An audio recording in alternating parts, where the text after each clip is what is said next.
সুপ্রিয় শিক্ষার্থীরা, আশা করি তোমরা ভালো আছো।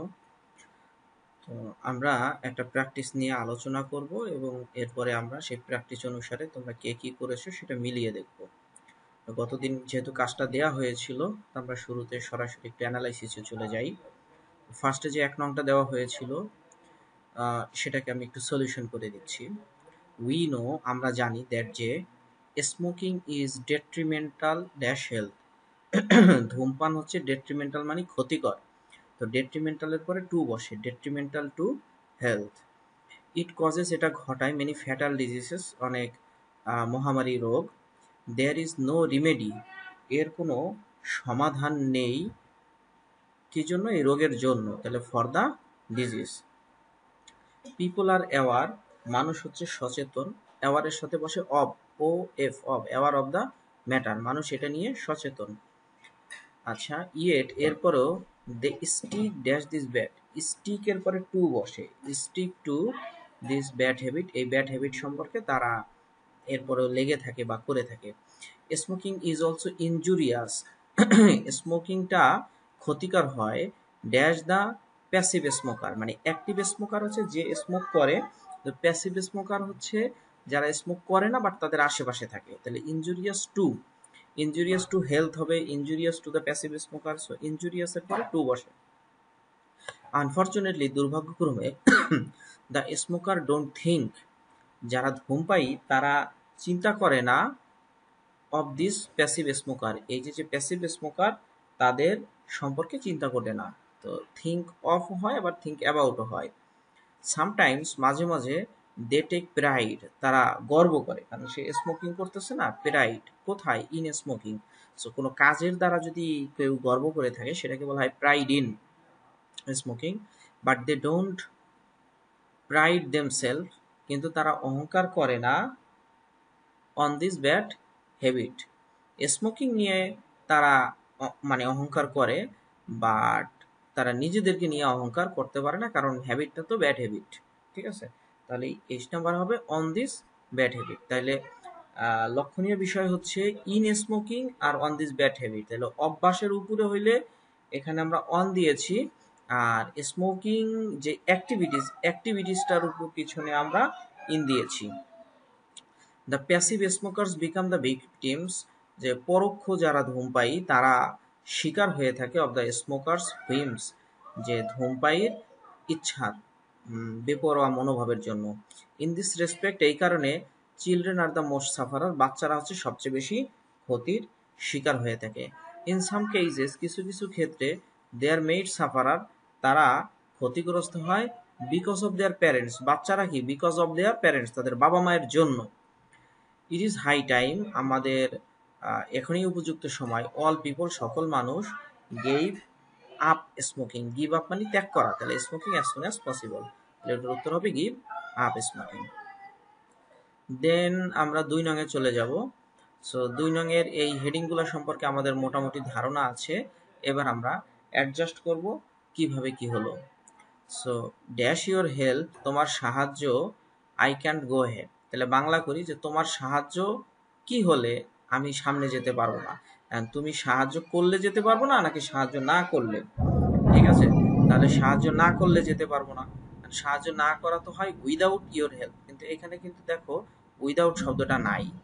সো একটু পরেরটুকু পরে আবার সলিউশন যাচ্ছি। সো তাই I am badly in need of your help, তাই তোমার সাহায্য ছাড়া আমি সামনে যেতে পারবো না। সো তোমার সাহায্য আমার প্রচুর দরকার। সো উইদাউটের এখানে সিনোনিমাস আছে বাট ফর। বাট ফর মানে হচ্ছে কিন্তু তোমার এই জিনিসটা ছাড়া আমি ওই কাজ করতে পারবো না। সো উইদাউটের অল্টারনেটিভ হচ্ছে but for. Number 2, she goes to bed late, সে রাতে দেরি করে ঘুমায়। শি ড্রিঙ্কস, সে পান করে, dash milk before going to bed. So সে দেরি করে ঘুমায় আর ঘুমানোর আগে সে দুধ পান করে, দুধ ছাড়া আর কোনো কিছুই পান করে না। সো মানে ও একটা নির্দিষ্ট জিনিস ছাড়া আর কিছুই না, এটাকে বলা হয় নাথিং বাট। নাথিং বাট এটাকে আমরা ওই যে অ্যাফার্মেটিভ নেগেটিভ করার সময় বলি অনলি, কেবলমাত্র মিল্ক পান করে অনলি, কিন্তু এখানে তো অনলি নাই, তো অনলির অল্টারনেটিভ হচ্ছে নাথিং বাট। ঠিক আছে, she drinks nothing but milk. এখানে কিন্তু মূলত হবে শি ড্রিঙ্কস অনলি মিল্ক, কিন্তু অনলি না হয়ে এটাকে বলা হয়েছে nothing but.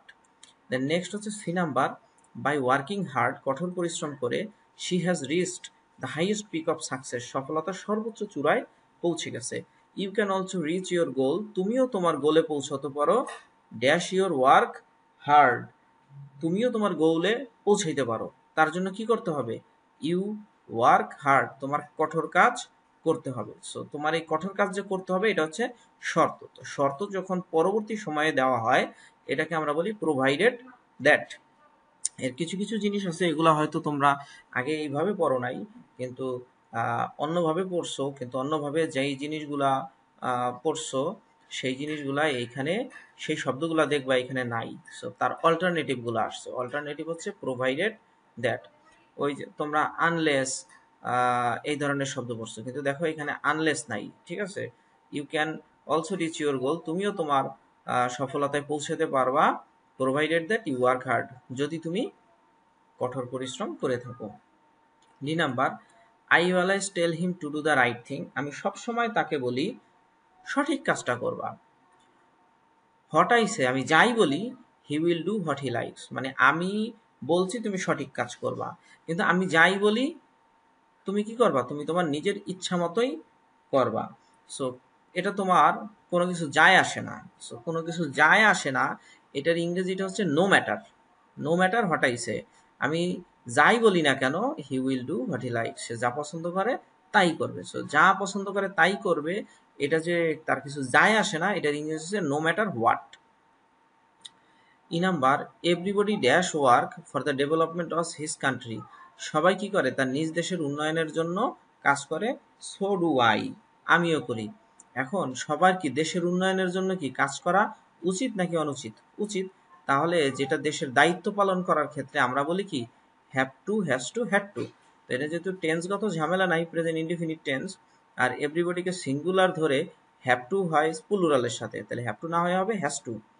Everybody has to work for the development of his country, প্রত্যেকেরই তার নিজ দেশের উন্নয়নে কাজ করা উচিত। সো ডু আই, আমিও তাই করি। She is not an admirer of literature, সে সাহিত্যকে প্রশংসা করে না, সাহিত্যকে সে ভালোবাসে না। She does not like any literary work, সে সাহিত্য সংক্রান্ত কোনো কাজই পছন্দ করে না। পিছনে ফিরে যাই আবার, she is not an admirer of literature, সে সাহিত্যর পক্ষপাতী না, মানে সাহিত্য যে গল্প গান সাহিত্য আছে এটা নিয়ে সে আসলে তার আবেগ কাজ করে না। She does not like any literary work, কোনো ধরনের কোনো সাহিত্য কাজই সে পছন্দ করে না, অর্থাৎ গল্প, কবিতা, ছবি অঙ্কন কিচ্ছু করে না।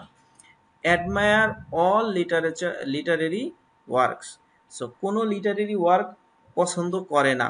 সো সে যেহেতু কোনো লিটারেরি কাজ মানে পছন্দই করে না, আর তা সে অ্যাডমায়ার করবে অল লিটারেরি ওয়ার্ক, এটা তো ভাবাই যায় না।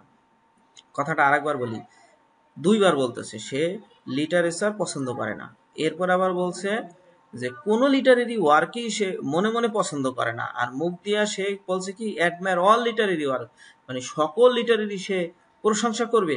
এই কথা ভাবাই যাবে না, জেনের উত্তর হবে লেট অ্যালোন।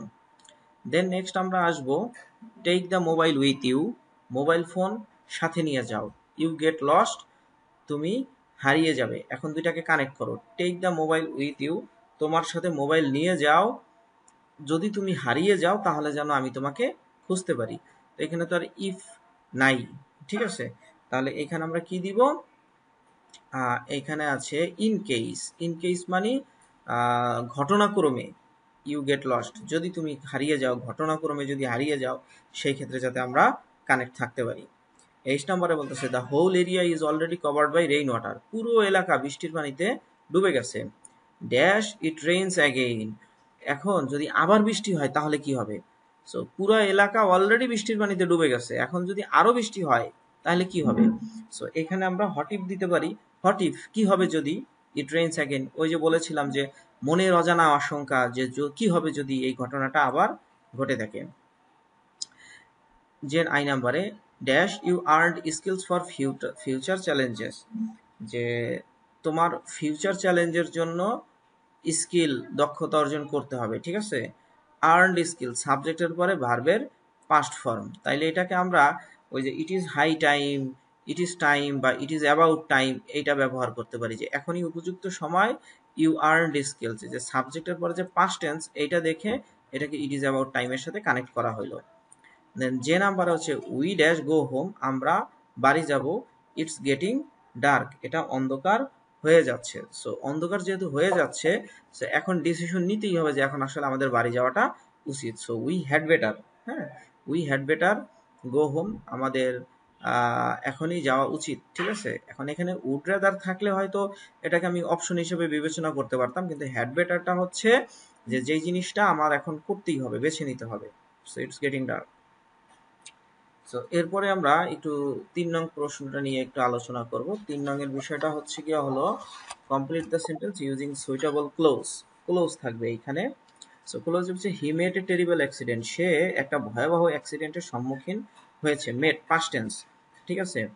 তারপরে হ্যাড হি বিন কেয়ারফুল, যদি সে আরেকটু সতর্ক হইতো, তা আরেকটু সতর্ক হইলে সে কি করতো, ওই যে অ্যাক্সিডেন্ট করছে এটাকে অ্যাভয়েড করতে পারতো। তাহলে বলতে যে হি কুড হ্যাভ অ্যাভয়েডেড। এখন ক্যান হ্যাভ না দিয়ে কুড হ্যাভ, কেন? কারণ এই যে হ্যাডটা কি পাস্ট টেন্স, ঠিক আছে। আরো একটা কথা বলি, মানে শুধু পাস্ট না, হ্যাড বিন মানে পাস্ট পারফেক্ট, তাহলে এই ভাষা হবে পারফেক্ট কন্ডিশনাল। সাবজেক্ট, তারপর শুড হ্যাভ, কুড হ্যাভ, তারপরে V3 অবজেক্ট, তাইলে he could have avoided it. B number হচ্ছে দ্য বয়, ছেলেটি, হু ছেলেটি যে এখানে এসেছিল সে আমার ভাই বেরাদার, এরকম কিছু একটা হবে। The boy who came here yesterday, যে ছেলেটি যে এখানে গতকালকে এসেছিল, ইজ মাই ইয়াঙ্গার ব্রাদার, আমার ছোট ভাই। সি নাম্বার এ ম্যান, একজন মানুষ, হু ফলোস টু হেয়ার্স, যে দুই নৌকায় পা দেয়, ঠিক আছে। এটা প্রবাদ বাক্য, ক্যাচেস নাইদার, হ্যাঁ, নিজের মতো করে বানিয়ে বললে কিন্তু হবে না। তাহলে প্রবাদ বাক্যটা কি, যে a man who follows two hares catches neither, দুই নৌকায় পা দিলে সে কিছুই পায় না। ডি নাম্বার হচ্ছে টেকিং প্রাইড। তো এরপরে আমরা দেখব টেকিং প্রাইড ইন এনিথিং, যে কোনো কাজে অহংকার নেওয়া, ইজ ব্যাড, খুব খারাপ। এ ম্যান হু প্রাইডস, একজন মানুষ যে অহংকার করে থাকে, তা কি হয়, কি পতন, যেটা বলি ইনভাইট অর ডাফল, এই তার পতন হয়ে যাবে। B number he stole mobile phone, mobile চুরি করে, বাট হি প্রেটেন্ডেড, সে ভাবছে অ্যাজ ইফ, যেন কিছুই করে নাই, বা সে এক innocent, as if had been innocent, সে কি innocent, as if had been দিয়েছি নিয়ম, অ্যাজ ইফ এর আগে হি প্রিটেড পাস্ট ইনফিনিট, এরপরে পাস্ট পারফেক্ট, তাহলে দিয়েছি ইফ, ইফ এর সাইড হি রয়েছে অলরেডি ভার্ব, বিন V3, তারপর innocent, as if he been innocent.